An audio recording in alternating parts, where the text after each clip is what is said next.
Badai pemutusan hubungan kerja atau PHK masih terus berlanjut di Indonesia.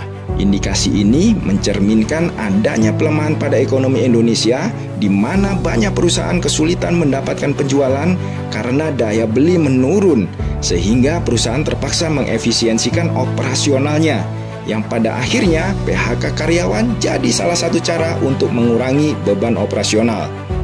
Berdasarkan data dari Kementerian Ketenagakerjaan, pada periode Januari hingga Juni 2024 terdapat 32 ribuan tenaga kerja yang terkena PHK.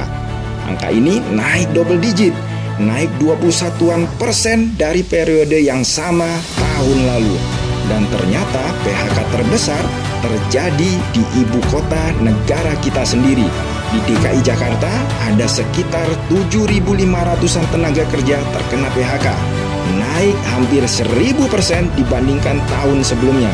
Sedangkan posisi kedua ada di Provinsi Banten dengan 6.100-an tenaga kerja terkena PHK, dan Jawa Barat di posisi ketiga dengan 5.100-an tenaga kerja terkena PHK.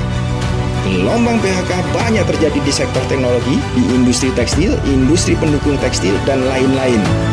Dan pengusaha berusaha bertahan dari ekonomi yang terus memburuk ini, tetapi kondisi suram atau tech winter tetap belum bisa dihindari, menyebabkan pemberhentian massal pekerja terus terjadi. Bahkan bukan hanya pekerjanya yang di PHK, ada beberapa perusahaan yang tutup gulung tikar karena tidak bisa melewati badai yang ada ini. Kalau sudah seperti ini, siapa yang harus bertanggung jawab untuk memenuhi kebutuhan hidup para pekerja yang terkena dampak PHK?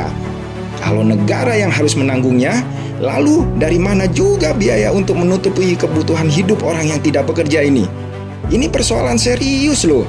Jangan malah prioritasnya untuk pindah rumah ke hutan belantara.